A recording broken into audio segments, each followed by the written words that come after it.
Таким бурным потоком опилки летят на наши участки. Мелкие опилки, попадающие в дыхательные пути детей, стариков.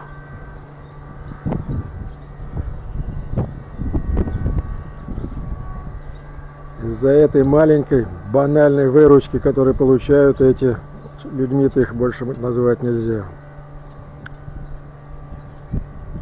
Вот этот дождь из маленьких мелких опилок на наши участки летит, расположенный в 5 метрах.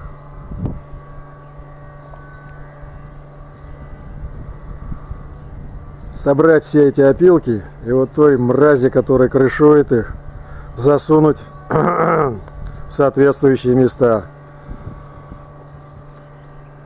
Все мешки за 5 лет этих опилок засунуть каждой мрази в соответствующие органы.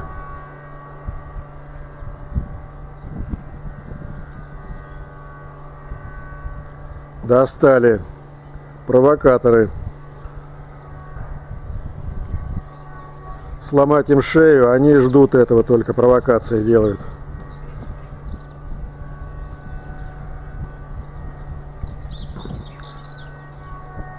Людьми назвать этих животных нельзя ни в коем случае.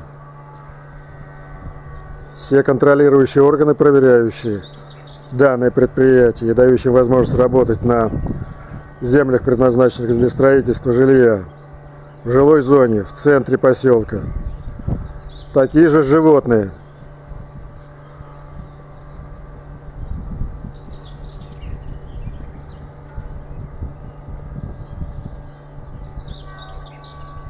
Где, в какой стране мира такое может быть? Самые отсталые, в развивающих странах третьего мира. Да, там возможно. Но если страна претендует на то, чтобы она была цивилизованной, тогда защищайте граждан. Защищайте цивилизованно своих граждан. Иначе получите мешки возмущения.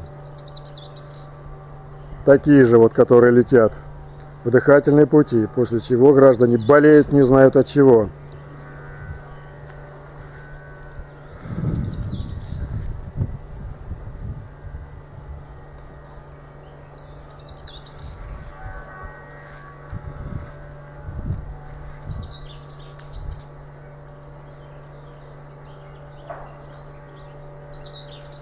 Боже, дай Бог нам терпения, чтобы появились мозги у этих чиновников, чтобы понять, что здесь происходит. Чиновников, контролирующих исполнение действующего законодательства на территории Тульской области, Веневского района, села Студенец. Я называю конкретный адрес.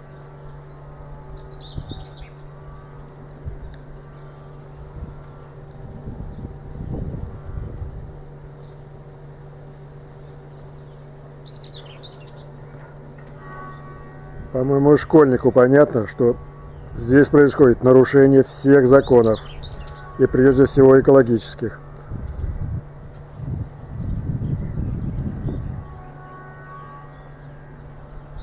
Это что такое есть?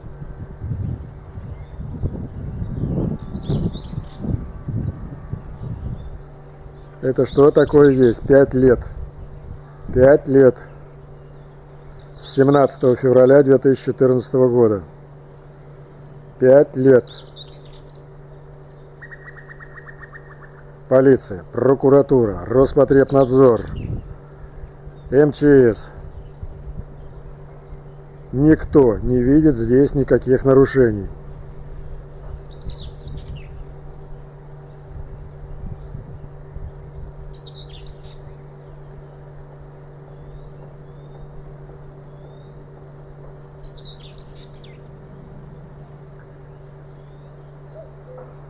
Это сколько надо положить в свои карманы клерков, чтобы не видеть этого.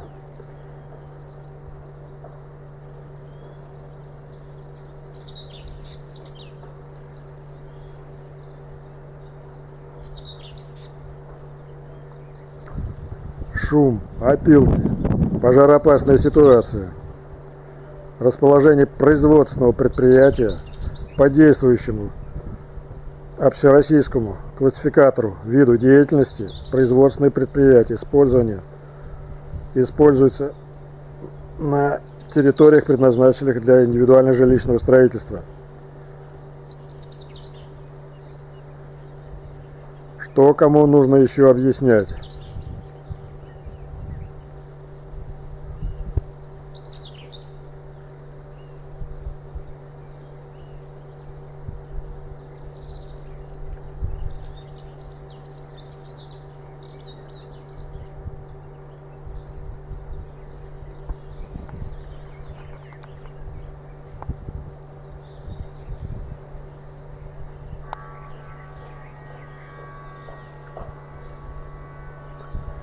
Воскресенье, выходной день.